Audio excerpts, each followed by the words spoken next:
Martinique, 36 heures pour demain en Oufeil. Vous êtes invités à cet événement qui aura lieu le 28, le 29 et le 30 janvier. Le 28 janvier, grand concert organisé par Jocelyne Béroir au Grand Carbet à 17h30 et les 29 et 30 janvier auront lieu des ateliers de créativité avec l'UNESCO et avec Sylvie Mélien, des ateliers de créativité qui vont déboucher sur des projets. Et ces projets seront aidés, finalisés avec une cellule d'ingénierie financière, une cellule d'ingénierie de projet, et aussi seront mis en œuvre avec le concours du réseau Entreprendre. Martinique, 36 heures pour demain, en Oufeil, inscrivez-vous.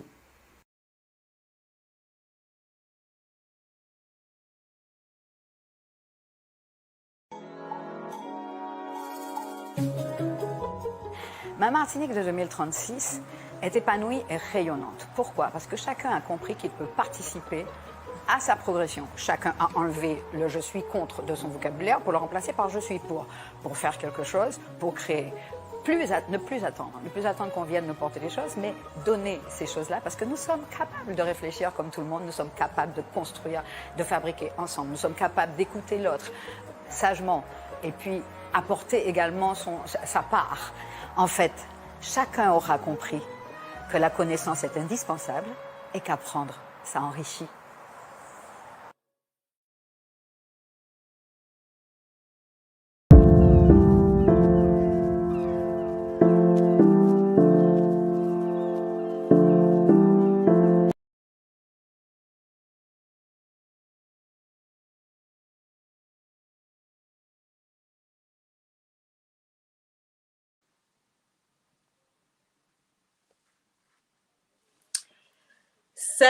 Salut, bonsoir, bonjour à tous. Bienvenue sur Clamaria TV, le média qui n'oublie pas les territoires d'outre-mer du débat public. Et aujourd'hui, j'aurai l'honneur de recevoir deux invités. Le premier invité, c'est le professeur Aimé Charles Nicolas qui me fait l'honneur d'être là ce soir, aujourd'hui, en direct sur Clamaria TV.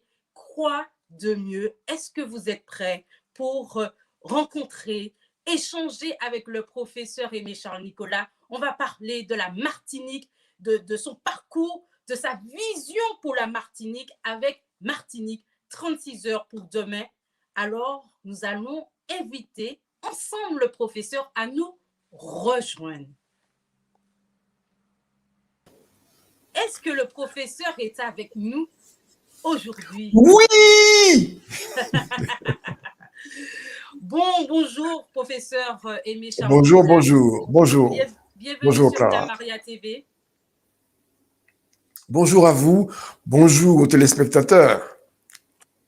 Et oui, merci. Alors, n'hésitez pas durant ce live à poser vos questions, à interroger, à partager, à liker ce live. On sera avec le professeur Aimé Charles Nicolas pour passer un moment, 30 minutes. Et après, bien sûr, on recevra Cindy Chéry pour parler bien-être, management, entreprise.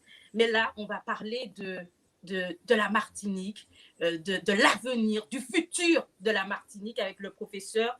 Professeur Aimé Charles Nicolas, qui êtes-vous?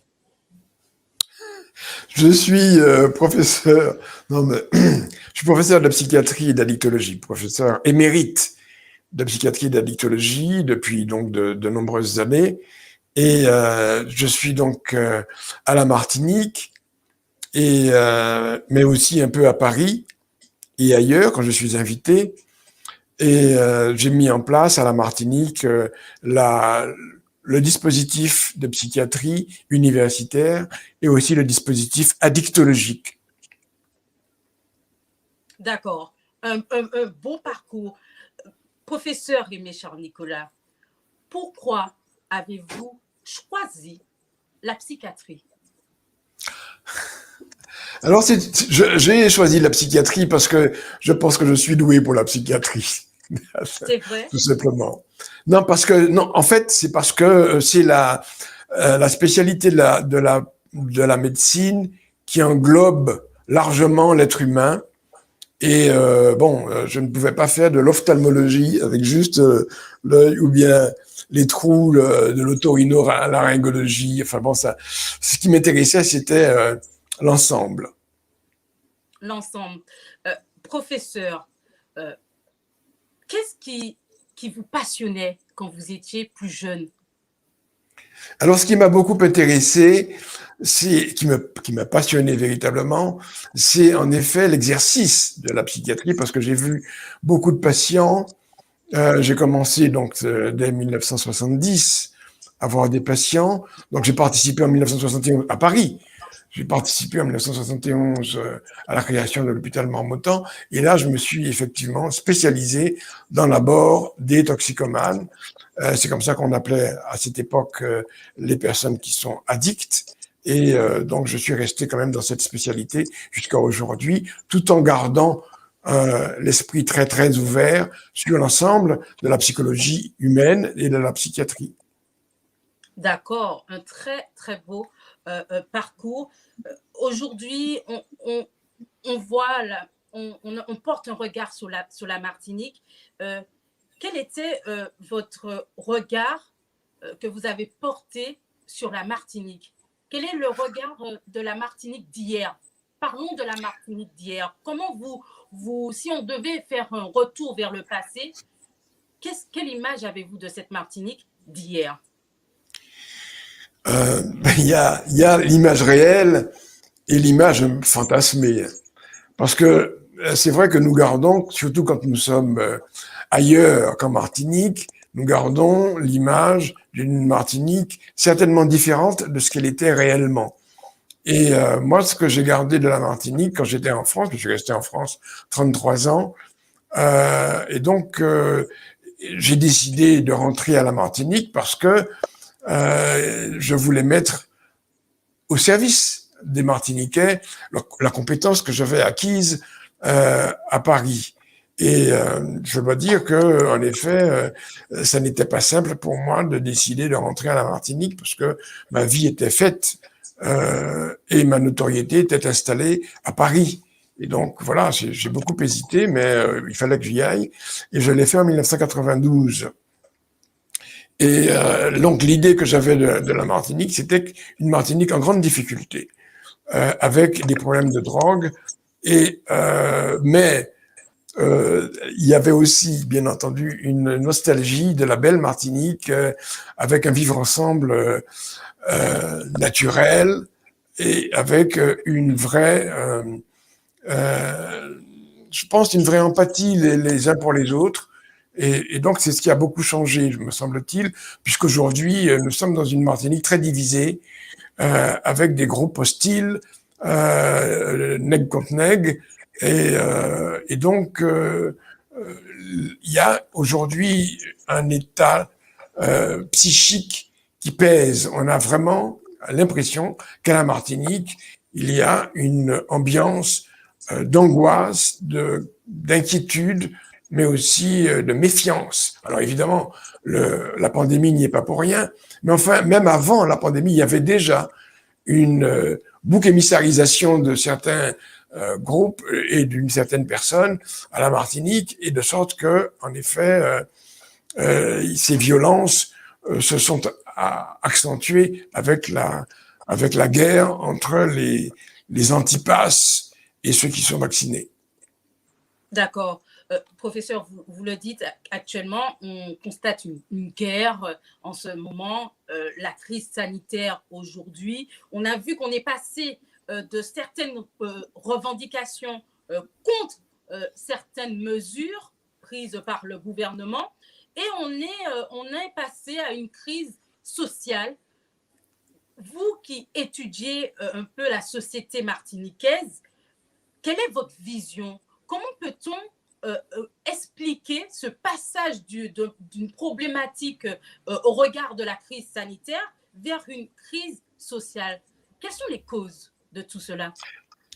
Les causes, c'est que la crise sociale n'est pas que sociale, elle est identitaire. Ça, c'est complètement nouveau par rapport à 2009 par rapport à d'autres crises qui ont précédé, où les revendications contre la cherté de la vie, contre les salaires trop bas, ces revendications sont passées au second plan. Et aujourd'hui, ce qui est important, c'est de se situer sur le plan identitaire. Et donc, ça crée forcément des oppositions et ça crée aussi un rejet de l'autre. Un rejet de l'autre alors que nous sommes martiniquais.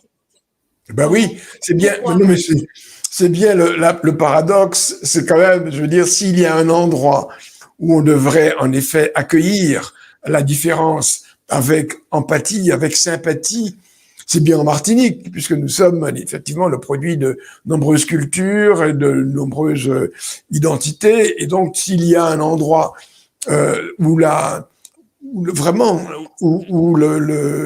disons, le plaisir de vivre et le regard avec le regard empathique, le regard donc bienveillant pour l'autre, a priori pour l'autre, eh bien, c'est bien cette terre de la Martinique et aussi théoriquement de la Guadeloupe aussi. Donc voilà, il me semble que là, c'est quelque chose qui a changé la donne sur le plan politique. C'est-à-dire que on avait donc, je parlais de ces crises-là, jusqu'à 2009, on avait des crises qui étaient des crises quand même essentiellement sociales, et elles se sont, entre 2009 et aujourd'hui, matinées d'identitarisme. Oui, d'accord. Professeur, on est dans cette crise identitaire. Le problème, c'est quoi? C'est qu'on ne se sent pas suffisamment français quand on écoute certains discours de la part de certaines personnes. Est-ce que le problème, c'est vraiment nos relations en tant que Martiniquais, plus précisément pour ceux qui vivent en Martinique, est-ce que c'est un problème relationnel avec la France? Est-ce qu'on se sent un peu rejeté? D'où vient ce mal-être? Comment on peut expliquer? Est-ce que c'est véritablement, par exemple, l'esclavage? Parfois, on dit c'est ce passé colonial, c'est ce passé esclavagiste qui fait que on se sent un peu mal et même on a un rapport d'hostilité vis-à-vis de l'État français, de la France hexagonale. Oui, c'est aussi parce que, en effet, bon, j'ai organisé en 2016, j'ai organisé un colloque qui a eu un très grand retentissement international, l'esclavage, quel impact sur la psychologie des populations. Et ce colloque a justement, puisqu'il a créé, il a suscité un très vif intérêt et une vive émotion, comme si il avait autorisé, ne serait-ce que par son titre, l'esclavage, quel impact sur la psychologie des populations, comme s'il avait en effet autorisé à penser que l'esclavage pouvait avoir créé des troubles psychologiques. Et donc, en effet, il y a eu un certain nombre d'auteurs et de personnes qui ont parlé, d'orateurs dans ce colloque, qui ont expliqué qu'il y avait effectivement une transmission du traumatisme de l'esclavage de génération en génération. Et ce qui est intéressant à retenir, c'est que ce colloque a eu un impact, je disais, international, parce que au Bénin, aux États-Unis, à Washington comme à Miami, en Suède, à Paris, bien entendu, mais aussi en Guadeloupe, en Martinique, en Guyane, il y a eu comme ça des demandes, une attente de développement de cette idée de conséquences psychologiques de l'esclavage. Et donc, il y a eu un ouvrage, L'esclavage, quel impact sur la psychologie des populations, oui, qui est un ouvrage qui a eu un très grand succès, à la fois en Martinique, mais également en Guadeloupe et à Paris. Et cet ouvrage a été traduit par les Américains aux États-Unis et qu'il s'appelle The Psychological Legacy of Slavery. Et donc, ce livre a déjà aux États-Unis un certain succès. Donc, ça veut dire qu'en effet, il y a un impact actuel de l'esclavage sur les mentalités collectives aujourd'hui. Et donc, effectivement, je crois qu'il y a là maintenant des choses qui ne sont pas digérées. Or, c'est là peut-être que le colloque n'a pas été suffisamment compris et digéré, parce que ce que les gens ont retenu, c'est qu'il y avait qu'il y avait cet impact. Mais ce qu'il faut retenir, c'est que nous sommes capables de le dépasser. Nous sommes capables de surmonter les traumatismes de l'esclavage. Et nous l'avons fait d'ailleurs, parce que l'histoire montre que nous avons réussi à changer l'état de difficulté dans lesquels nous étions au cours de l'esclavage, l'état d'esclave, en tout cas d'esclavisé, dans lequel on était il y a 300 ans. Et aujourd'hui, donc, nous avons quand même conquis non seulement notre liberté, mais aussi, pas seulement grâce à ce colloque, mais également grâce à beaucoup de progrès qui ont été réalisés, nous avons changé notre esprit. Et je crois qu'il faut se rappeler ce que disait le grand chanteur jamaïcain. Je vous écoute. Qu'est-ce qu'il disait? C'est lequel? C'est Bob Marley? Ouais. Le grand, celui qui a créé l'engouement pour le reggae. Bob Marley? Mais oui, Bob Marley, qui disait que personne d'autre ne va nous libérer de l'esclavage mental dans lequel nous sommes restés. Et donc, il fallait que nous libérions notre psychologie, notre psychisme, qu'il fallait que nous le libérions, donc, ce psychisme de l'esclavage. Et c'est à nous de faire ce travail-là. Bon, alors, si nous attendons que l'autre en face se mette à genoux pour nous demander pardon, je pense que nous allons attendre longtemps. Donc, il faut faire soi-même ce travail de dévictimisation. Il ne faut pas rester dans la victimisation, bien sûr. Et nous devons faire sur nous-mêmes ce travail d'émancipation. Alors, le travail d'émancipation, c'est d'abord de comprendre, de connaître l'histoire.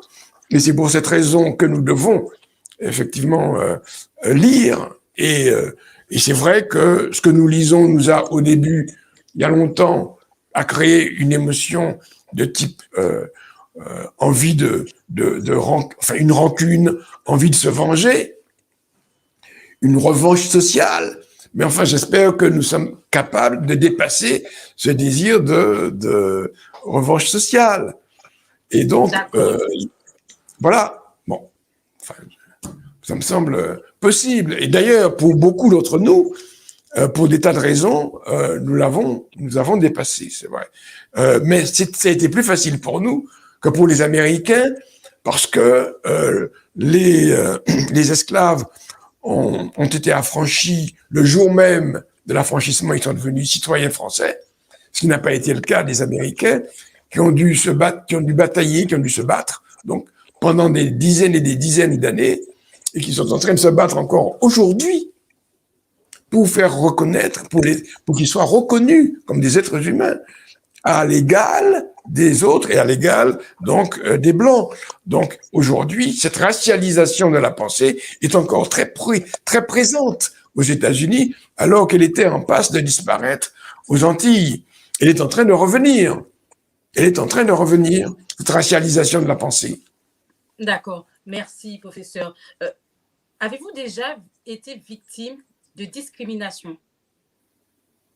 Non, je n'ai pas vraiment souffert de discrimination parce que j'étais dans une position sociale enviable et que j'étais en position de traiter, de soigner, d'apporter des informations. Donc, globalement, non, je ne peux pas dire que j'ai souffert de discrimination, mais bien entendu, ponctuellement, ici ou là, il peut y avoir des réflexions, que j'ai oubliées.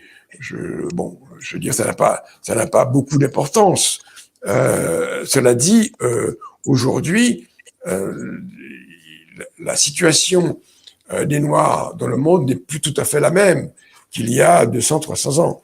Ce qu'il faut reconnaître tout de même, c'est que nous devons en effet nous battre contre le racisme, contre les discriminations, des vraies discriminations. Mais la question du wokisme, dont vous avez peut-être parlé dans Clamaria, cette question du wokisme, et cette question-là qui est en train de tordre la lutte contre le racisme en une discrimination anti-blanche, enfin, je veux dire, c'est quand même une escroquerie intellectuelle. Donc là, il ne faut pas perdre de vue que nous avons donc un ennemi qui est le racisme, le vrai racisme. Je ne parle pas des petites choses minuscules qui n'ont pas beaucoup d'importance. Je parle de ce racisme qui fait que des gens sont réduits en esclavage aujourd'hui, ou en tout cas sont considérés comme inférieurs dans certains pays. Et c'est vrai, pas seulement aux États-Unis, évidemment, mais c'est vrai aussi au Brésil, c'est vrai aussi dans beaucoup d'autres pays, et c'est vrai aussi dans certains pays d'Afrique, notamment d'Afrique du Nord. D'accord. Et quand on voit que vous parlez de rockies, qu'on est probablement en train de changer une lutte qui devait être noble en quelque chose qui devient à nouveau une autre forme de racisme. Vous dites on se trompe peut-être d'ennemi, que le racisme ce serait véritablement l'ennemi. Comment éviter de tomber dans ce piège du wokisme? Est-ce que c'est déjà... c'est quoi le wokisme? Rapidement, professeur, parce qu'on a très peu de temps et on parlera ensuite de Martinique 36 heures pour demain. Comment éviter cet écueil avec le wokisme? Rapidement, le wokisme, c'est quoi pour vous? Ben, le wokisme, en fait, c'est... je vous donne un exemple très simple. Actuellement, dans certains États des États-Unis, on interdit de parler de l'esclavage.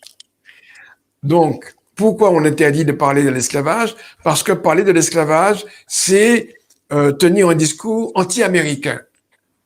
Bon, et donc, ceux qui osent parler de l'esclavage sont considérés, sont mis à la porte de certains collèges parce que ils sont dangereux pour ce sont des antipatriotes, si vous voulez. Ils sont dangereux pour la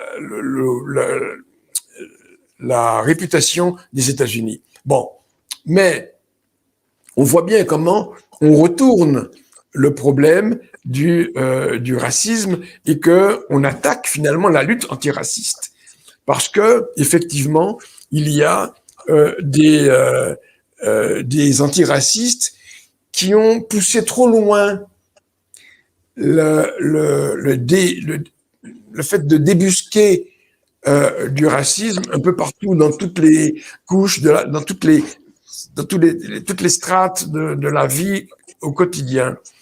Et donc, lorsqu'on trouve qu'il y a du racisme, parce que il faut le titre, par exemple, du livre d'Agatha Christie, 10 petits nègres, qu'on a dû changer le titre de ce roman, et que le mot nègre est apparu comme un mot à bannir. Ça veut dire qu'on n'est pas capable aujourd'hui de laisser les objets et les mots dans leur contexte. C'est pareil quand je dis les objets, je pense aux statues. Eh bien, il y a des statues qu'il faut en effet déboulonner, mais enfin, déboulonner la statue de Shelley, qui est quand même un grand antiraciste, celui qui a quand même obtenu de l'Assemblée française, qui a obtenu donc l'abolition de l'esclavage. Je trouve que c'est fou qu'il y a des choses. Évidemment, il n'est pas parfait, et donc le shelcherisme n'est pas, en effet... Alors, l'anti-shelcherisme, c'est une forme de wokisme. Voilà. D'accord. Merci beaucoup pour cette explication, professeur. Vous voulez rajouter quelque chose? C'est bon? Et je voulais rajouter que nous sommes là pour parler de Martinique 36 heures pour demain en nous faille. Faut que nous faille. On va Ben, faisons-le. Nous qu'est fait. Parlez-nous alors de Martinique 36 heures pour demain. Où on vit parler dit Martinique Mais oui, 36 heures mais oui, pour parce demain. que... Parlez nous dire. Mais oui, mais c'est parce que Martinique 36 heures pour demain est en continuité directe. Vous avez eu raison d'évoquer le passé avec le travail que nous avons fait sur l'esclavage. Mais maintenant, c'était important d'ouvrir sur l'avenir. Et mieux connaître l'esclavage, ça nous a permis justement de rebondir sur penser l'avenir, construire l'avenir. Et c'est ça, construire ensemble l'avenir avec un horizon qui est fixé, qui est celui de 2036. Pourquoi 2036 ? Parce que la bonne Martinique a été couverte de grands panneaux publicitaires. Bonne année, là, au début de l'année, là, bonne année 2036. Alors, donc les autres se sont dit, il y a une erreur là, c'est 2022, c'est pas 2036. Mais si c'est bien 2036, ça nous oblige à penser la Martinique de 2036, à construire l'avenir de la Martinique, à ne pas garder le nez sur le guidon. Eh bien, Martinique 36 heures pour demain, c'est une opération pour dynamiser la population de la Martinique, pas seulement donc les élites qui sont déjà dynamisées, mais aussi pour faire entendre la voix de ceux qui passent sous les radars et qu'on entend très très peu. Et donc, nous avons donné la parole à des coupeurs de canne et à des marchands de pistaches. Très bien. Pourquoi le 36 ? 2036. Pourquoi 36 ? Eh bien, parce que il y a eu en 1935 de grandes fêtes qui célébraient le rattachement de la France et de la Guadeloupe à la Martinique, ou si vous préférez, le rattachement de la Martinique à la France. Ça se discute. Bon, et donc, en 1935, le tricentenaire, et 2035, ça sera le quadricentenaire. Donc, cette immense fête qu'il y a eu lieu, pas seulement en Martinique et en Guadeloupe, mais également en France, et même dans les ports négriers, qui étaient fiers donc de la traite et de leur colonialisme, et aussi, il faut dire que nous sommes là en 1935 en pleine mentalité assimilationniste, en pleine politique assimilationniste.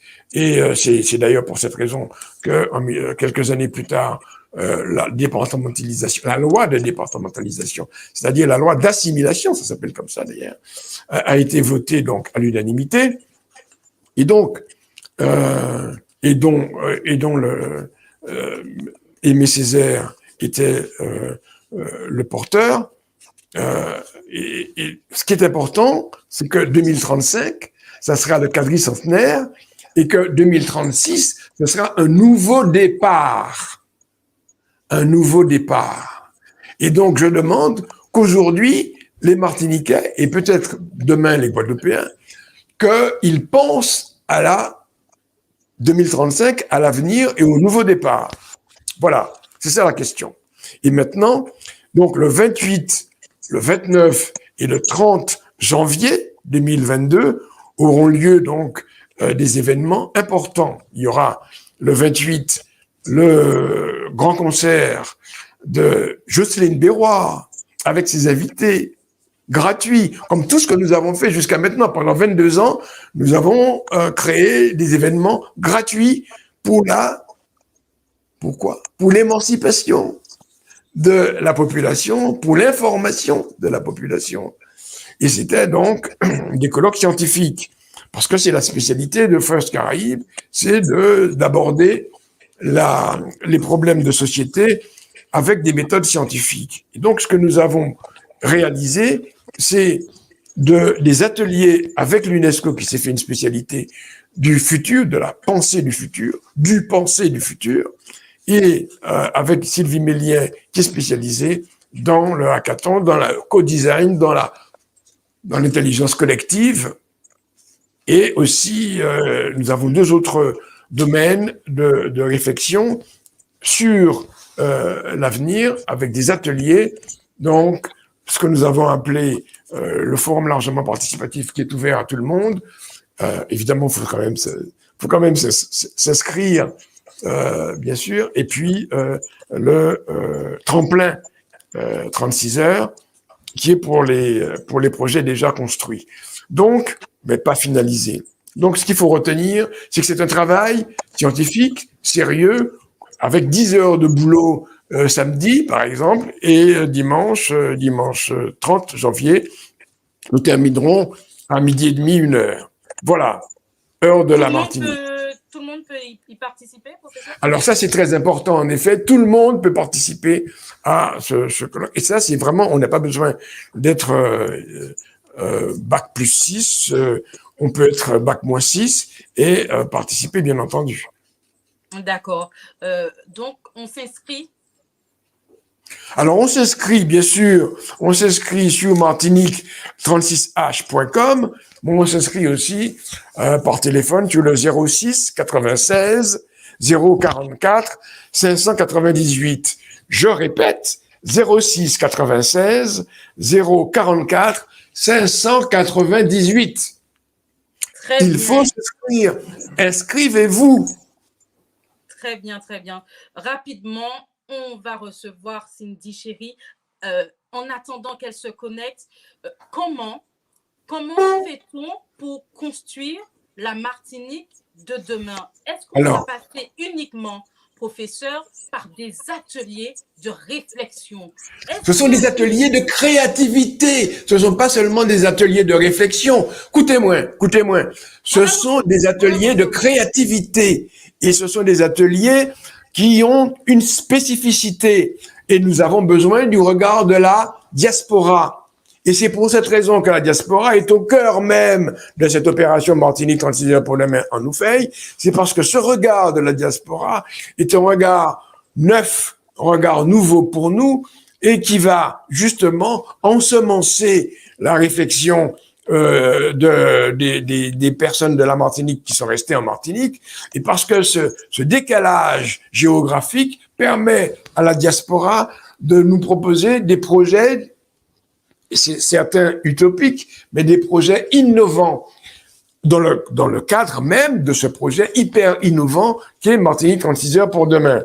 Et donc, on aura un duplex, on aura une visioconférence avec des personnes de la diaspora, des personnes qui sont en Australie, aux États-Unis, en France, bien entendu, à Londres, etc.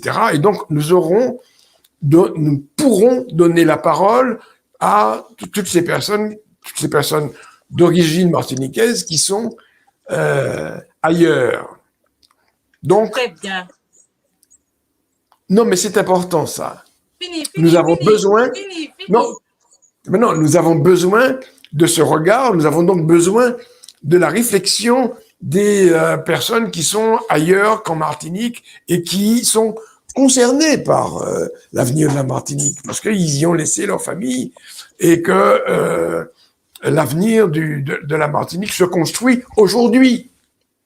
On va pas attendre 2036 et puis, c'est dire que, comme aujourd'hui, 2022 n'a pas été préparé. Donc, si nous avions préparé 2022, nous ne serions pas dans la difficulté dans laquelle nous sommes aujourd'hui. Très bien. Merci, professeur. On accueille rapidement notre autre invité. Bonjour, Cindy Chéri. Bonjour. J'espère que vous m'entendez suffisamment. On vous entend. Vous connaissez, professeur, vous connaissez Cindy Chéri? Cindy Chéri, vous connaissez? Silence. Oui, mais non, bien sûr, je lui donne la parole.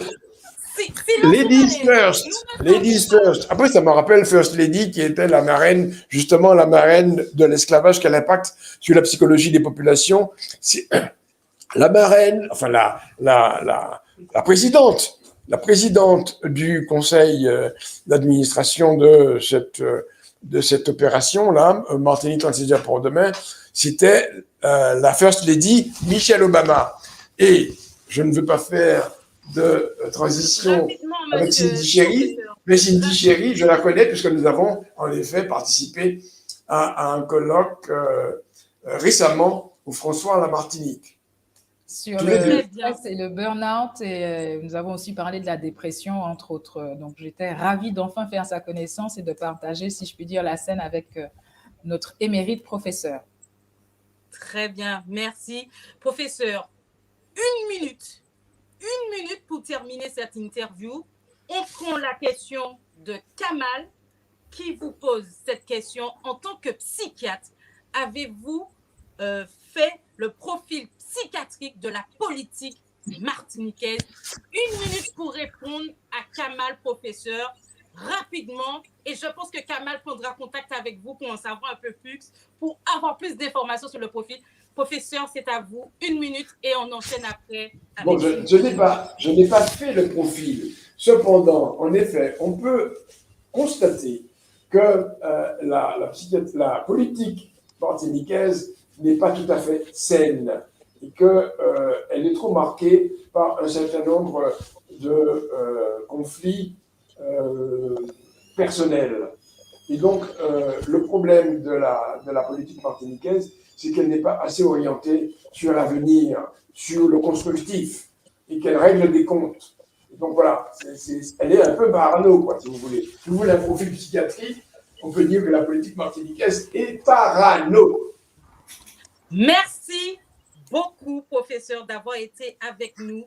Je vous dis à bientôt et on pense au futur événement de 36 heures, Martinique 36 heures pour demain. Merci, professeur, à bientôt et restez regarder l'interview avec Cindy Chéry et on enchaîne tout de suite avec mon invité. Je suis ravie de recevoir. Alors, au revoir, professeur, et on est avec Cindy Chéry. Comment allez-vous?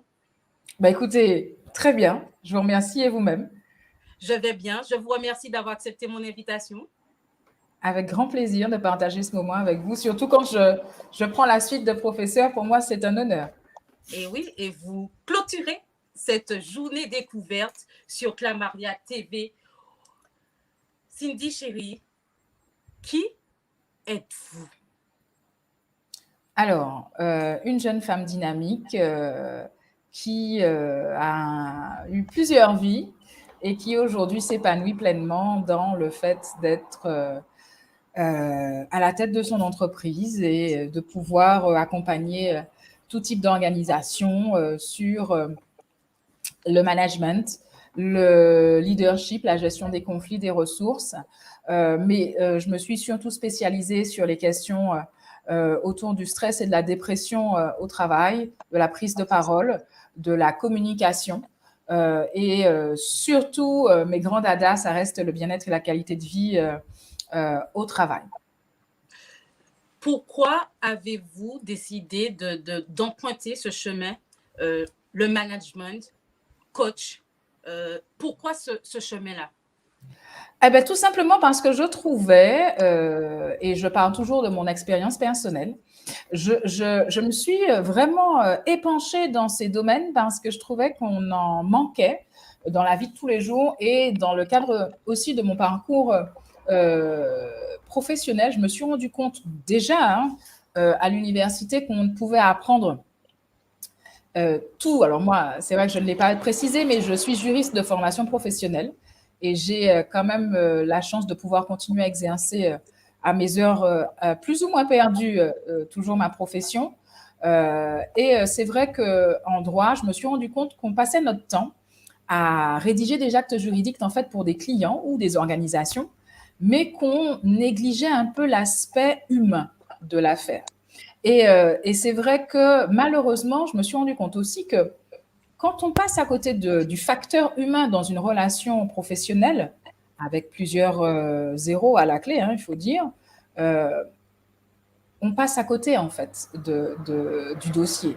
Parce que quand bien même on travaille à la rédaction d'un acte juridique, quand bien même on représente des entreprises, je vous rappelle que derrière ces entreprises et ces actes juridiques, il y a des individus qui pensent, qui agissent, qui ont des souvenirs, qui ont des traumas, des blessures, et du coup qui ont des comportements, des paroles ou des omissions qui ont de grandes incidences en fait sur l'affaire ou le dossier qu'on traite. Et c'est ce qui m'a poussée en fait, entre autres, à me dire, tiens, il y a un volet complet qui n'est pas abordé en fait dans les études juridiques ou très peu, et alors que pourtant, je dirais presque 80% d'une relation repose en fait sur l'échange entre les deux personnes. L'acte en fait, ce n'est que l'instrumentum en fait, c'est le support qui nous permet d'être en relation. Mais du coup, on se rend bien compte que si on se concentre sur 20% d'une relation, ben, les 80% restants qui sont pourtant déterminants, parce que c'est le client qui vous donne l'affaire, c'est le client qui décide de rester avec vous, c'est le client qui décide de vous confier d'autres affaires. Mais si vous mettez ça de côté en vous disant, ben voilà, pour une fois aujourd'hui, j'ai un dossier qui rapporte bien, je suis tranquille, je peux tenir avec ça, ben en fait non, parce qu'on oublie que ce n'est pas le dossier qui va vous faire connaître, c'est le client qui va peut-être parler de vous en bien ou en mal derrière. Donc en fait, il y a tout un aspect psychologique, sociologique, qui n'est pas abordé en fait dans une relation juridique, mais qui a un poids non négligeable qu'il faut bichonner. Et c'est ce qui m'a vraiment donné envie d'aller investiguer ce champ, et c'est ce qui m'a conduite effectivement à... Et puis bon, quand on met un doigt dans tout ce qui est, je dirais, relation d'aide et accompagnement, moi je suis tombée dedans. Pas quand j'étais petite, mais je suis tombée vraiment dedans depuis quelques années, et j'ai même décidé d'en faire mon métier, de laisser un peu, comme je vous disais, ma carrière juridique première, parce que c'est passionnant en fait. Je veux dire, apprendre et comprendre comment fonctionne un individu, une fois qu'on a un certain rouage, c'est vrai que si on aime l'humain, parce que je précise qu'il faut aimer l'humain aussi, parce que c'est pas simple tous les jours non plus, mais ça reste un défi de vie, ça reste un défi entrepreneurial, ça reste un défi, je dirais, social, mais ça reste même un défi sociétal, parce que quand même, vous avez vu le nombre d'entreprises qu'il y a à l'échelle locale ou nationale, et qui, je vous rappelle, se démultiplie depuis la crise, qui est devenu un facteur aussi non négligeable à prendre en compte dans la création d'entreprises. Très bien. Quel regard portez-vous sur l'entrepreneuriat en général? Le regard que j'ai sur l'entrepreneuriat, je parlerai de l'entrepreneuriat local, parce que bien sûr, nous avons des spécificités, même si nous nous englobons dans un territoire national. Je ferai un premier constat, qui est le constat national, qui est que l'entrepreneuriat est en plein essor, surtout depuis la crise. L'entrepreneuriat se développe, je dirais, ce que j'appelle l'entrepreneuriat individuel et l'entrepreneuriat groupal, puisque aujourd'hui beaucoup de personnes se lancent en auto-entreprise, mais il y a aussi pas mal de startups qui voient le jour depuis la crise, enfin voilà, pour pallier aux difficultés rencontrées. Et puis, je suis obligée de quand même préciser que l'entrepreneuriat au féminin aussi se développe, même s'il est encore un peu à tâtons selon moi, et même si malgré tout, il faut l'avouer, il y a beaucoup de bâtons qui sont mis dans les roues des femmes qui veulent entreprendre aujourd'hui, parce que c'est vrai que quand vous êtes femme, épouse peut-être, fille de, ou maman de, et que vous êtes à côté de ça, qu'en tout cas vous voulez être porteur de projet, vous voulez être créatrice d'entreprise, et que vous devez vous confronter à la réalité qui est la difficulté d'accéder au financement, la difficulté encore aujourd'hui en 2022 de pouvoir être prise très au sérieux quand on veut parler gros sous face à un gestionnaire de patrimoine, mais surtout à un banquier. C'est vrai qu'il y a des freins qui sont nombreux, d'abord dans la famille, ensuite parfois même dans la sphère de proximité, et puis après ce que j'appelle la sphère administrativo-juridique, dans laquelle vous avez des freins à plusieurs niveaux. Aujourd'hui, alors c'est vrai que ça se démocratise, nous n'allons pas cracher dans la soupe, mais je vous avoue que quand on veut comparer l'entrepreneuriat masculin à l'entrepreneuriat féminin, les femmes ont toujours un retard significatif à combler, et à double niveau. D'abord, l'accès au financement, et une fois qu'elles accèdent au financement, c'est l'accès à la somme demandée. Je me rappelle, j'avais déjà fait une interview sur l'entrepreneuriat féminin, où je me rappelle, il y a quelques années que ça, peut-être 2 ans, où je me retrouvais à dire sur un média que quand une femme voulait voir un banquier et demandait un financement, il faut savoir que généralement, elle avait on lui accordait à peu près 40% de moins que la somme accordée à un homme pour un projet similaire. C'est quand même énorme. D'où vient cette différence? Veuillez m'excuser, mais c'est dû à quoi? Ah ben, d'où vient cette différence? C'est la question que je me pose. Qu'est-ce qui explique que nous n'ayons pas droit, nous les femmes, de rêver très grand et de demander, je prends un exemple, des millions d'euros pour un projet dans l'agrotourisme, par exemple. Il n'y a pas de raison. Écoutez, ce sont les chiffres qui parlent, ce n'est pas moi qui fais le constat, mais il est vrai qu'il y a généralement dans les fonds accordés entre hommes et femmes pour un projet quasi similaire, il y a une différence notable sur le montant alloué. Je vous avoue que je n'ai toujours pas la réponse et que ce serait bien un jour d'avoir un banquier sur cette question. D'accord, merci. Comment, puisque vous êtes experte en management, quels sont les conseils que vous pourrez donner aux entrepreneurs durant cette crise sanitaire? Comment gérer les employés en tant que, par exemple, employeur? Comment gérer les employés, la vie, la relation avec les employés durant cette crise sanitaire? On a connu le confinement, aujourd'hui on connaît actuellement le télétravail. Quel regard portez-vous sur cette crise sanitaire et quels conseils vous pourrez donner à ceux qui sont entrepreneurs, qui ont des employés pendant cette crise sanitaire? Alors, sur la crise sanitaire, d'abord, à tout chef d'entreprise qui se respecte, c'est de bien sûr prendre soin de ses collaborateurs. Que ça soit en présentiel ou en distanciel, vous avez vu que le gouvernement est en train de rétablir, je dirais, le présentiel. Pour l'instant, on finit d'être en télétravail, subi ou choisi. Alors, s'il est choisi, bien sûr, on n'a rien à dire, et tant mieux pour les collaborateurs. Par contre, effectivement, il faut pouvoir leur mettre à disposition des outils, des moyens, où vous savez qu'il y a le fameux chèque d'accompagnement pour la digitalisation et l'ergonomie du salarié en télétravail, premièrement. Deuxièmement, il faut pouvoir justement être assez présent, pas trop bien sûr, parce qu'il faut qu'on se sente en confiance, mais pas contrôlé. Donc, être assez présent quand même assez régulièrement avec ses collaborateurs pour échanger, pour savoir si tout se passe bien, s'ils n'ont pas besoin d'autres moyens complémentaires pour pouvoir travailler efficacement, d'une part. D'autre part, il faut pouvoir continuer, comme je dis, à créer des moments de cohésion et d'intelligence collective à distance avec ses collaborateurs. Donc, ça passe par des applications, ça passe par des supports logistiques pour pouvoir un peu prendre le pouls, si je puis dire, de ces équipes. Ça passe ensuite par le fait de peut-être mettre à disposition aussi de ses collaborateurs des temps de repos, de relaxation, de détente, en tout cas leur donner des trucs et astuces, comme je dis, pour pouvoir prendre soin d'eux-mêmes.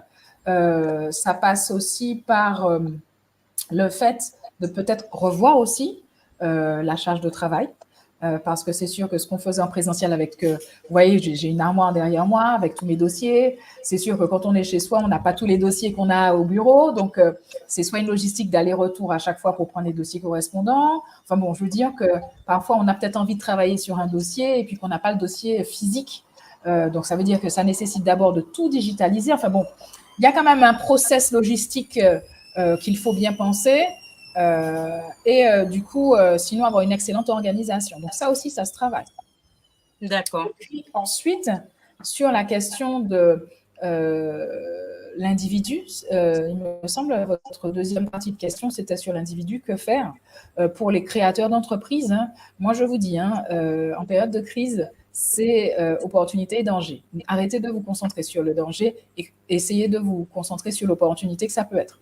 Donc, moi, je dirais que c'est l'occasion de pouvoir sortir ces vieux rêves du placard et de voir qu'est-ce qu'on peut réaliser pendant cette période-là, parce que justement, c'est une période trouble où on peut saisir l'opportunité de sonder aussi ces futurs prospects, de voir s'il n'y a pas un marché pour un projet qu'on avait initialement et qu'on avait mis aux oubliettes pour x, y raison, et de se dire, bon voilà, il n'y a pas de raison que tout le monde se lance et teste toutes sortes d'idées pour que moi aussi, je ne teste pas les miennes.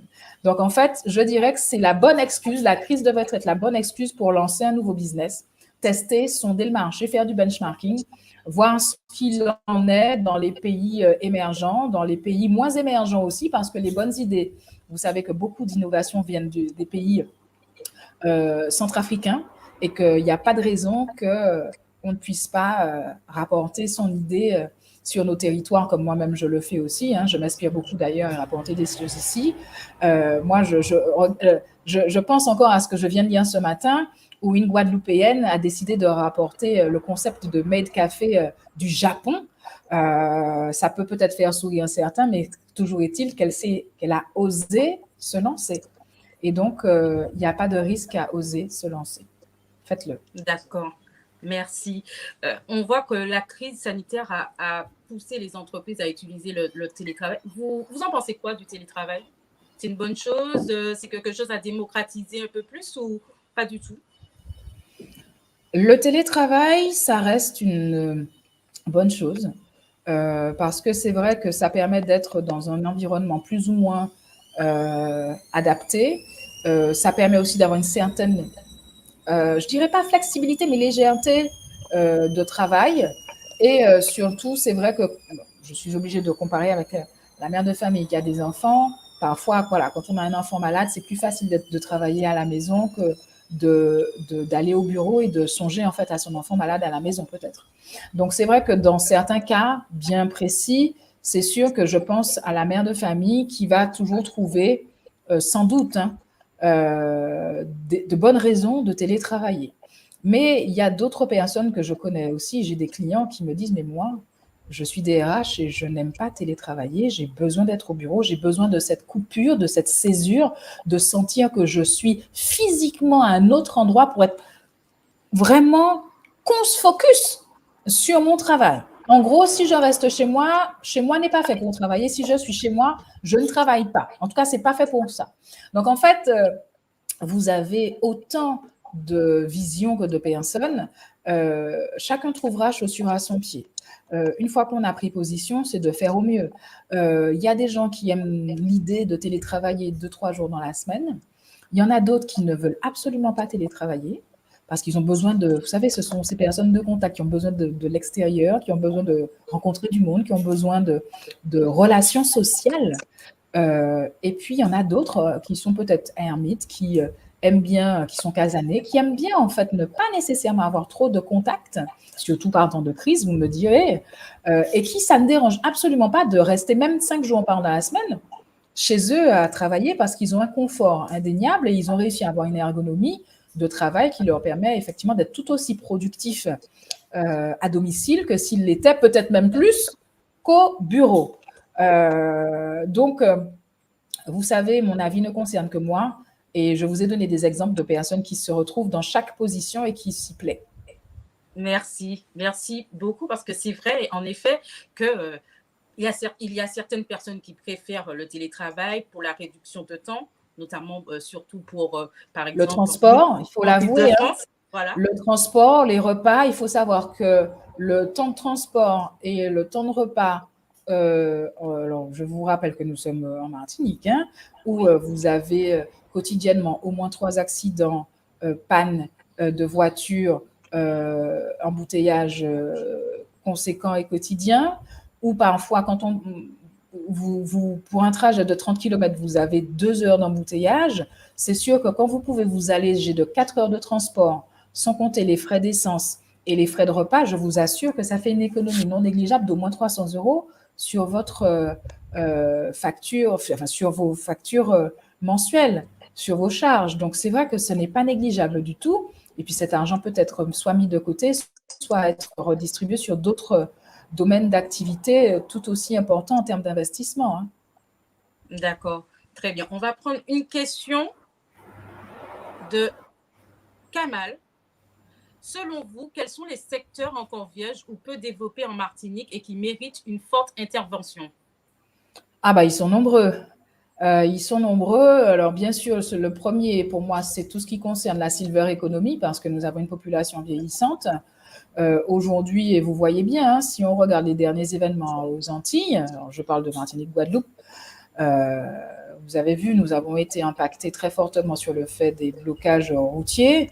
Moi, j'ai une pensée très émue pour toutes ces personnes âgées qui n'avaient pas de moyens de transport pour aller faire leurs courses, qui n'avaient pas de moyens de transport pour faire leurs démarches administratives, qui, du coup, n'avaient pas de contact. Et moi, je me dis, mais tous ces jeunes que nous avons qui n'ont pas de travail, si on leur permettait de pouvoir avoir un service civique qui leur permette peut-être de rendre des services divers et variés à notre population, parce qu'il faut savoir que tous les CCAS de chaque commune ont plus ou moins une liste de personnes âgées en plus ou moins difficulté, ne serait-ce que pour passer les voir, passer une petite demi-heure avec eux. Enfin bon, je veux dire, on peut trouver un intérêt grandissant dans l'intergénérationnel. Hein. Tout le monde peut y gagner. Donc, c'est la première chose. Ensuite, sur les secteurs de la mer, il y a aussi une école qui vient de se créer. Donc, il y a aussi de quoi faire sur les secteurs de la mer. Il n'y a pas que le tourisme en lien avec la mer. Il y a aussi les secteurs je pense encore, alors c'est vrai, hein, il y aura toujours de la place pour la garde d'enfants, il y aura toujours de la place pour les activités, enfin, tout ce qui concerne la petite enfance, parce que des fois, hein, il y a peut-être des parents qui veulent télétravailler, mais c'est vrai qu'avoir les enfants à la maison aussi, c'est pas évident quand il n'y a pas école. Donc, ça peut être intéressant d'avoir des centres de loisirs qui puissent accueillir les enfants, pas que les mercredis et les samedis après-midi, mais je dirais dans la semaine. Là, c'est une idée que je lance et je me dis qu'il y aura peut-être matière à benchmarker cette idée. Il y a à quoi pourrons-nous penser encore? Bon, j'ai déjà donné 2-3 idées, c'est ce qui m'est venu prioritairement en tête. D'accord, très bien. Merci. Alors, lui, il dit sécurité domotique. Bon. Ah Voilà. oui, alors il a raison. Moi, je suis quand même étonnée que nous soyons si peu avant-gardistes de tout ce qui est énergie solaire, de tout ce qui est... parce qu'il y a fort à faire quand on a un taux d'ensoleillement aussi important. Pour tout vous dire, ça me fait penser, et je salue la question parce que ça me fait penser qu'effectivement, j'ai un prospect qui m'a demandé d'étudier son projet.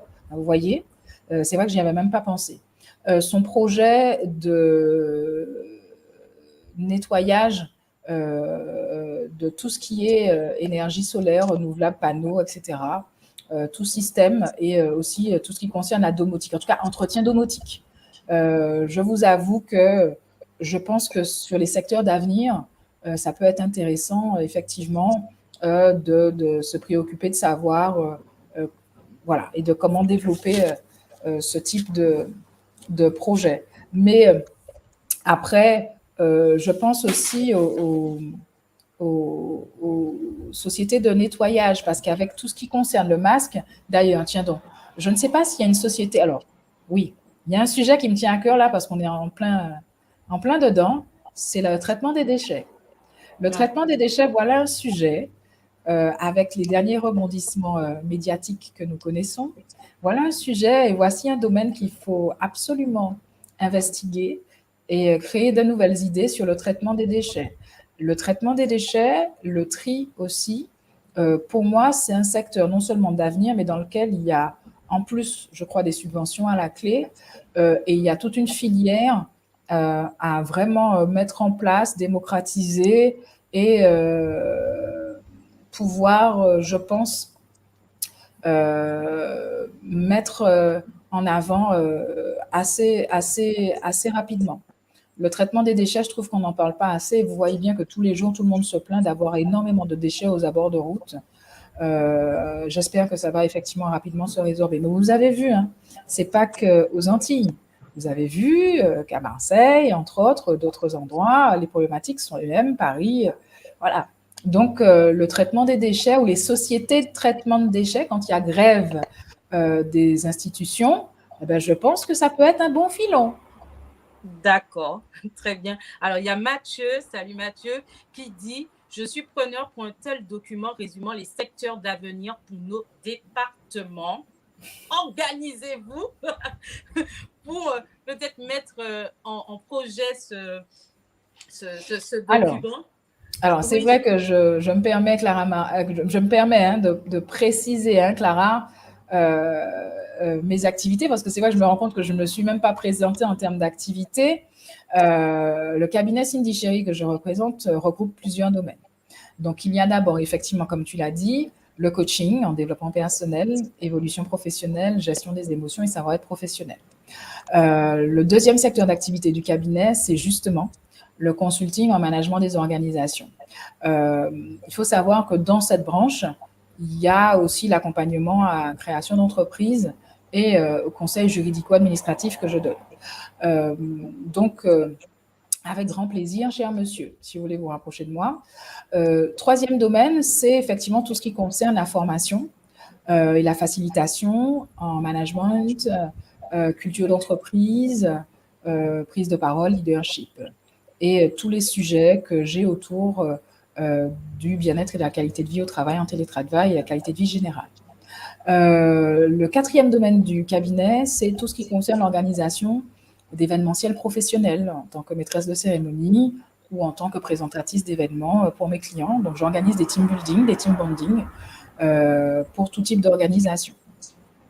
Et puis, à côté de ça, effectivement, il faut savoir que je suis autrice de mon premier livre, La santé intégrative, 14 solutions alternatives pour prévenir le stress et la dépression. Donc, dans ce bouquin, je donne effectivement des conseils simples, pratiques, rapides et peu chers à mettre en œuvre pour pouvoir apprendre à s'autodiagnostiquer, pour comprendre comment fonctionne l'humain qui est confronté au stress et à la dépression et surtout lui donner des outils, des techniques qu'il peut mettre en œuvre assez facilement. Il y a surtout aussi le fait de pouvoir avoir un accompagnement personnalisé parce que vous aurez à la fin de chaque chapitre des questions qui vous seront posées pour approfondir en fait la réflexion et savoir, enfin vous driver, vous accompagner à mettre en place ce que vous avez appris et vous allez voir que vous aurez effectivement à l'intérieur de très belles annexes pour comprendre effectivement qu'est-ce que la dépression, pourquoi elle se présente. Je précise que c'est la résultante de mes travaux scientifiquement menés sur ces sujets-là et que du coup, il y a une crédibilité certaine à pouvoir mettre en application, puisque tout le long du bouquin, vous aurez les études scientifiques sur lesquelles je me suis appuyée en Europe comme en Orient, pour pouvoir vous étayer le fait que, à la fois en Occident qu'en Orient, la santé intégrative permet justement d'avoir des alternatives aux médicaments. Comme j'ai bien dit, alternatives. Ce n'est pas un substitut, parce que les deux modes de santé, le mode de santé occidental et le mode de santé oriental, pour moi, devraient se compléter. Et c'est pour cela, puisque nous, Motillais, nous sommes, comme disait le professeur, nous sommes au cœur de plusieurs cultures. C'est pour cela que ce livre parle autant à un Européen qu'à un Indien, qu'à un Africain. Du coup, vous allez trouver, effectivement, peu importe votre culture et votre religion, vous allez retrouver effectivement des plantes, des boissons thérapeutiques. Vous allez retrouver des compléments alimentaires qui sont issus effectivement, comme je vous disais, des deux cultures, puisque je suis moi-même issue des deux cultures. D'accord, merci beaucoup. Rapidement, vous êtes expert, vous avez parlé de vos activités. Rapidement, où est-ce qu'on peut trouver le livre? Alors, je le vends directement. Vous pouvez me contacter via mon site internet, cindychéri.com. Je me ferai un plaisir de vous l'expédier en plus dédicacé ou si c'est à vous offrir à quelqu'un. Et sinon, il est bien sûr dans toutes les librairies antillaises de Martinique, Guadeloupe, Guyane. Il est aussi pour les personnes qui sont en France à la librairie Calypso au 11e arrondissement de Paris. J'espère qu'il reste encore des exemplaires à Casablanca, à Fort-de-France. Mais sinon, voilà, pour toute demande à l'étranger, vous pouvez me contacter. Et puis, il est aussi sur Amazon. Très bien, merci. Rapidement, j'ai envie de vous poser cette question. Que faire? Que faire quand on a envie d'atteindre des objectifs?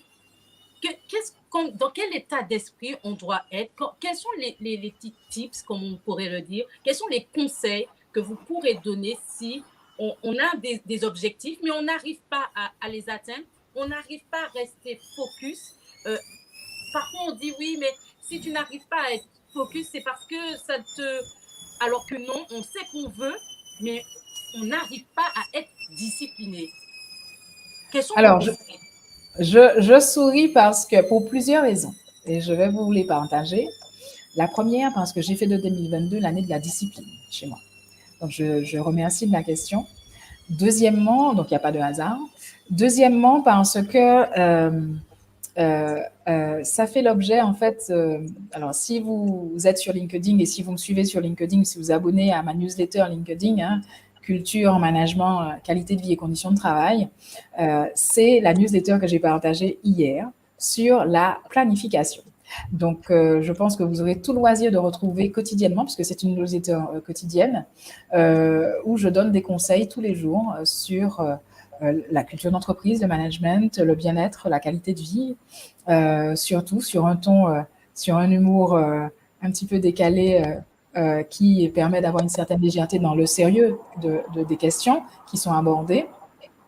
Du coup, c'était justement la newsletter d'hier où j'expliquais que l'on peut, comment rester focus en balisant son parcours de manière positive.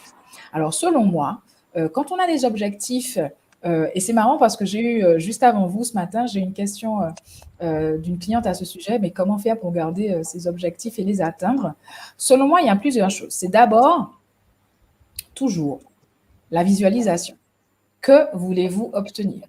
Il faut savoir exactement, précisément, de manière smart, comme on dit, hein, spécifique, mesurable, atteignable, réaliste et temporairement défini. Donc, avoir un objectif, ce n'est pas suffisant. Il faut avoir un objectif smart. Donc, avoir un objectif smart, c'est définir votre objectif.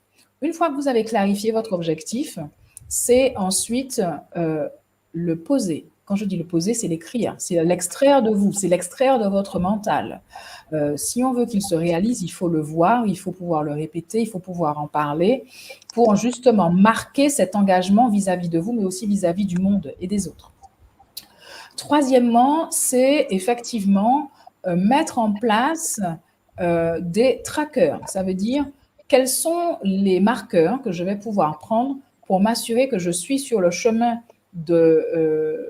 d'atteinte de mon objectif en fonction du temps que j'ai défini pour l'atteindre. Donc, si vous avez un objectif à une semaine, ça veut dire que tous les jours, il faut que vous fassiez au moins une action sur votre objectif. Si vous avez un objectif à 3 mois, ça veut dire que chaque semaine, vous devez avoir au moins une action sur votre objectif et on va démultiplier de la même manière en fonction de la durée que vous êtes fixée pour atteindre votre objectif. Donc, ça veut dire qu'il faut en plus décortiquer l'objectif. Je reprends l'expression d'une amie, quand on veut, on ne mange pas un éléphant en une bouchée. Ça veut dire qu'il faut bien décortiquer. Donc, il faut découper. Votre objectif, il faut en faire des sous-objectifs qui sont facilement atteignables. Donc, du coup, il faut, une fois que vous aurez décortiqué votre objectif, ça veut dire que vous aurez maintenant des actions à mettre en place. Et du coup, il faut, et c'est pour ça que moi, dans ma pratique, je dis qu'il faut que ça vous convienne. Il faut que chaque bouchée vous soit aisée. Donc, pour que la bouchée vous soit aisée, que ça ne soit pas un supplice de réaliser un objectif et que ça devienne même un plaisir de le mettre en place, il faut que chaque action soit à votre portée et que limite, l'habitude que vous allez répéter va faire que ça va devenir un automatisme. Et donc, du coup, faites en sorte que l'action à mener soit simple à faire. Il ne faut pas que ça vous crée une frustration. Il ne faut pas que ça vous crée un ressentiment. Si vous traînez des pieds pour faire votre objectif, mais jamais vous allez y arriver. Limite, il faut que vous ayez envie de le faire. Il faut que vous restiez motivé à le faire. Et en gros, se rappeler constamment pourquoi vous faites ça va vous permettre de rester en haleine sur votre travail à effectuer.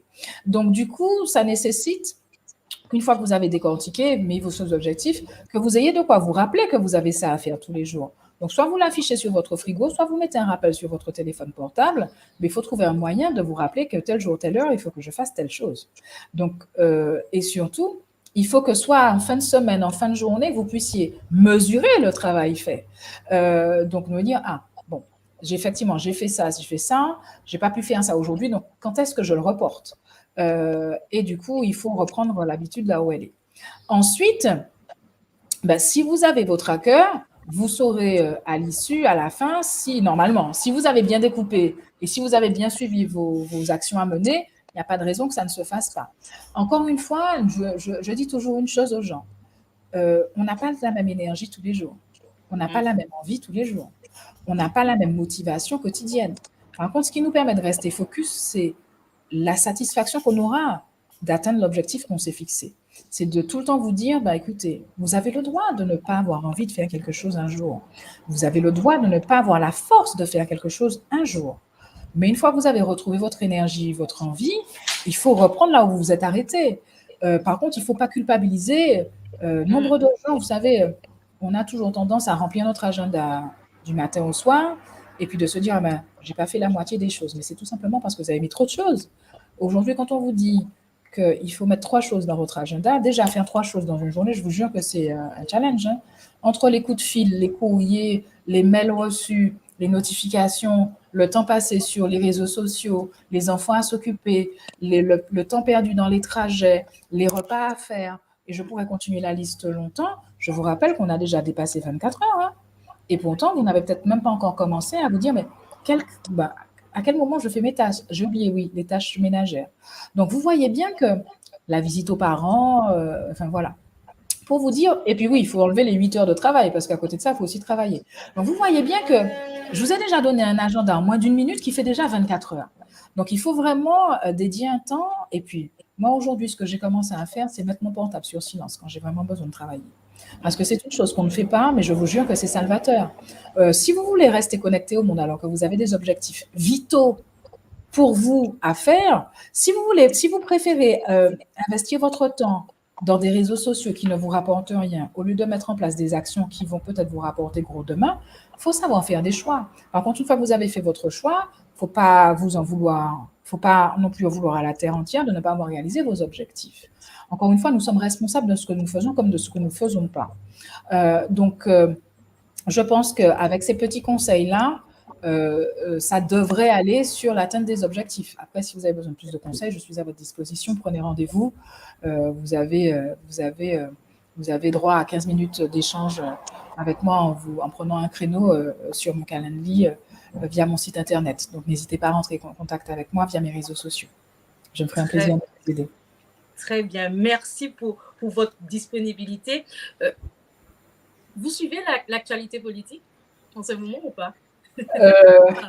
Je vous avoue. On est sur un média de débat public et politique. Il me fallait vous poser cette question. Est-ce que vous suivez un peu l'actualité politique? Alors, de très loin, mais oui, je suis quand même. Je vous avoue, je pense que vous avez compris que mes journées sont très organisées et bien remplies. Mais j'essaye toujours de garder un œil sur tout ce qui se fait dans le monde. Parce que je suis une infopreneuse aussi. Donc, je consomme beaucoup, mais j'ai des temps dédiés à chaque chose, effectivement. Donc, quelle est votre question? Non. Vous avez déjà posé votre réponse. Vous allez voter? Ah, ben bien sûr. Ah, ben évidemment. Mais là, je dirais même que nous n'avons pas le choix. Si nous voulons incarner le changement, il faut que ça commence par nous-mêmes. Donc, mais effectivement, mais obligatoirement, il faut aller voter. Nous n'avons pas d'autre choix. Si nous voulons faire les choses avancer, si nous voulons faire les choses bouger, si nous voulons changer un tant soit peu les choses, il faut que nous incarnions le changement et ça passe par le bulletin de vote. Très bien. Merci beaucoup. Alors, il y a Gwenaël qui a dit « Hello, il y a un livre blanc sur la croissance vertueuse de la Martinique fait par Contact Entreprise qui donne des pistes sur les secteurs porteurs. » Merci. Salut Gwenaël. Merci. Elle a tout à fait raison. Et il n'y a pas que celui-là, parce que je vous rappelle qu'au Contact Entreprise, que je connais bien, je les ai tous. Hein. J'ai eu l'honneur de recevoir tous les livres de Contact Entreprise. Donc, je les ai tous derrière moi dans l'armoire qui est juste là. Et c'est vrai qu'il y a le bleu, il y a le blanc, chaque couleur concerne une thématique. Il y a la thématique de l'eau, il y a aussi effectivement les secteurs porteurs. Enfin, je vous invite à vous procurer les livres effectivement faits par Contact Entreprise qui sont une bonne vision de la société. Très bien. Il y a Mathieu qui disait que la procrastination, pardon, c'est le diable. Alors, ça, c'est vrai. je vous renvoie avec Mathieu. Justement, il n'y a pas si longtemps, j'ai fait une newsletter sur la procrastination et la précrastination. Et donc, je vous invite à vous renseigner sur ce qu'est la crastination en réalité. Ah, très bien. On prend Si note, vous ne saviez pas qu'il existait aussi la précrastination, je vous invite à lire cette newsletter-là sur LinkedIn. Oh là là là là. C'est quoi la précrastination? C'est ça, mais c'est ça en fait. Je ne vais quand même pas spoiler ma newsletter. Je comprends. J'irai regarder. Allez-y. C'est frais, c'est simple. D'entendre parler de crastination et de procrastination. Alors, sachez que mes newsletters, vous allez prendre un plaisir à lire ça.Elles sont toutes elles font toutes 2 à 3 minutes de lecture. Et j'ai pris le challenge de ne faire que des articles et des vidéos de moins de 2 minutes tout se fait entre 2 et 3 minutes maximum. Donc, ça passe assez vite et c'est un investissement sur vous. Donc, allez-y, abonnez-vous. Merci beaucoup. Cindy, chérie, pouvez-vous nous rappeler où est-ce qu'on peut prendre contact avec vous? Oui, alors, écoutez, via mes réseaux, vous pouvez aller retrouver toutes mes coordonnées sur mon site internet, www.cindychérie.com, où vous pouvez taper directement cindychérie.com.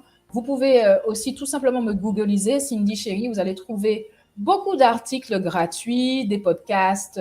Donc, vous pouvez déjà gratuitement avoir beaucoup d'informations via Google. Vous avez toutes mes actus aussi. Vous avez aussi des événements à venir incessamment sous peu. Donc, je vous invite à aussi, si vous voulez, si le management vous intéresse, j'ai une intervention mercredi via LinkedIn. Si le télétravail vous intéresse, j'ai une intervention le 1er sur RCI. Il y a d'autres projets à venir, donc n'hésitez pas. N'hésitez pas à me suivre sur les réseaux. Vous serez non seulement pour d'actualité, mais vous avez quotidiennement accès à des conseils à haute valeur ajoutée qui vous permettent d'investir sur vous, d'investir, en tout cas d'accompagner au mieux vos équipes si vous êtes un cadre, un directeur, un manager.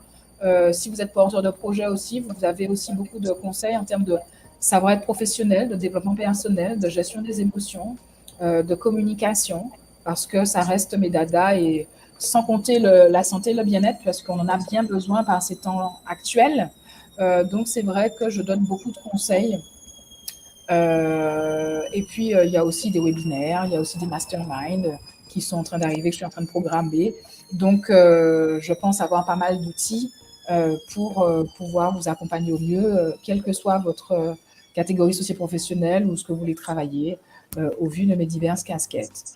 Donc, le numéro de téléphone, c'est le 06 96 32 75 75. C'est vrai que le plus simple, c'est de passer via le site internet, puisque vous aurez en plus la possibilité de prendre, comme je vous disais, rendez-vous pour pouvoir cerner et, comme on vient de le dire, clarifier votre objectif pour savoir comment je peux vous accompagner au mieux et dans quel domaine.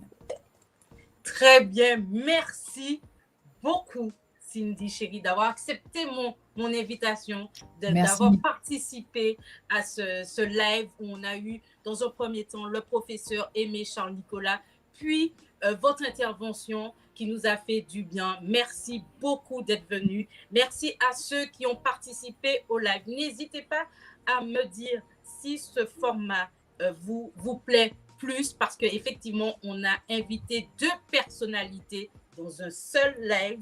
Donc voilà, on veut vraiment que ce soit plus dynamique.